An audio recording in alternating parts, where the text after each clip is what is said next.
అంతర్జాతీయ వేదికగా భారత్ను నిందించేందుకు నిరంతరం ప్రయత్నించే పాకిస్తాన్కు ఐక్యరాజ్య సమితి మానవ హక్కుల సమావేశంలో మరోసారి ఘోర పరాభవం ఎదురైంది. ఐరాస వేదికగా జమ్మూ కశ్మీర్ అంశాన్ని లేవనెత్తుతూ దాయాది దేశ ప్రతినిధి చేసిన అవాస్తవ ప్రసంగాలపై భారత్ అత్యంత తీవ్రంగా స్పందిస్తూ నిప్పులు చెరిగింది. ఐరాసాలో భారత ప్రతినిధి అనుపమా సింగ్ పాక్ వ్యాఖ్యలను తిప్పికొడుతూ జమ్మూ కశ్మీర్ ఎప్పటికీ భారత్లో అంతర్భాగమేనని అంతర్జాతీయ సమాజం సాక్షిగా పునరుద్ఘాటించారు. ఒకవేళ కాశ్మీర్ ప్రాంతంలో పరిష్కారం కాని సమస్య ఏదైనా ఉందంటే అది భారత భూభాగాలను పాక్ అక్రమంగా ఆక్రమించుకోవడం, వాటిని తిరిగి ఇవ్వకపోవడమేనని ఆమె స్పష్టం చేశారు.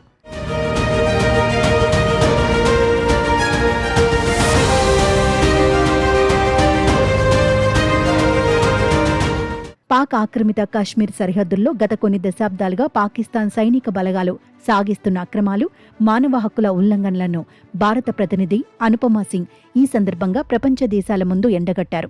అక్కడ నివసించే ప్రజలకు కనీస స్వేచ్ఛ లేదని, వారు నిరంతరం బుల్లెట్లు, పాక్ సైన్యపు క్రూరత్వాన్ని ఎదుర్కొంటున్నారని భారత ప్రతినిధి ఆవేదన వ్యక్తం చేశారు.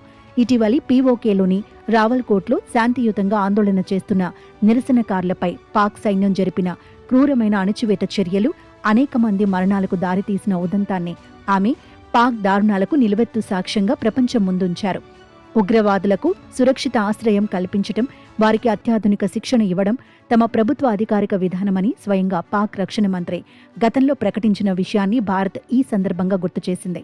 అటువంటి ఉగ్రవాద అనుకూల చరిత్ర కలిగిన దేశం ఇప్పుడు అంతర్జాతీయ వేదికలపై తాము కూడా ఉగ్రవాద బాధితులమేనని వాపోవడం అత్యంత హాస్యాస్పదమని అనుపమా సింగ్ ఎద్దేవా చేశారు. పాకిస్తాన్ తన స్వార్థ రాజకీయ వ్యూహాత్మక ప్రయోజనాల కోసం అరాచక శక్తులను, ఉగ్రవాద సంస్థలను పెంచి పోషించిందని భారత్ తీవ్రంగా దుయ్యపట్టింది. ఒకప్పుడు పొరుగు దేశాలపై ఉసిగొల్పడానికి పాక్ పెంచిన ఆ అరాచక శక్తులే ఇప్పుడు తిరిగి ఆ దేశాన్ని కాటేస్తూ అక్కడి అంతర్గత భద్రతను కుప్పకూలుస్తున్నాయని విశ్లేషించింది.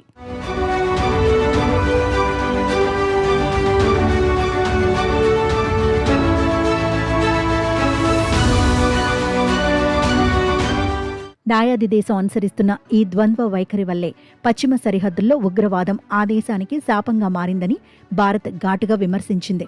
ఉగ్రవాదాన్ని ఒక విధానపరమైన సాధనంగా వాడుకుంటూ ప్రపంచ దేశాలను మోసం చేయడం పాకిస్తాన్కు అలవాటుగా మారిందని, కానీ ప్రస్తుత అంతర్జాతీయ సమాజం ఆ మోసాన్ని గుర్తించిందని భారత్ పేర్కొంది. ఈ దౌత్యపరమైన వాదనల మధ్య గతంలో పహల్గాం ఉగ్రవాద దాడి తర్వాత పాకిస్తాన్తో భారత్ రద్దు చేసుకున్న చారిత్రాత్మక సింధు జలాల ఒప్పందం అంశాన్ని భారత్ గట్టిగా ప్రస్తావించింది.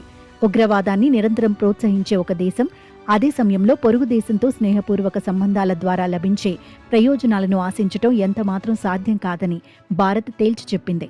సరిహద్దుల్లో భారత పౌరుల రక్తం ఏర్లే పారుతుంటే దానికి కారణమైన దేశానికి సద్భావనతో సింధు నది జలాలను ఇవ్వడం కుదరదనే బలమైన సందేశాన్ని ఈ నిర్ణయం ద్వారా భారత్ పంపింది.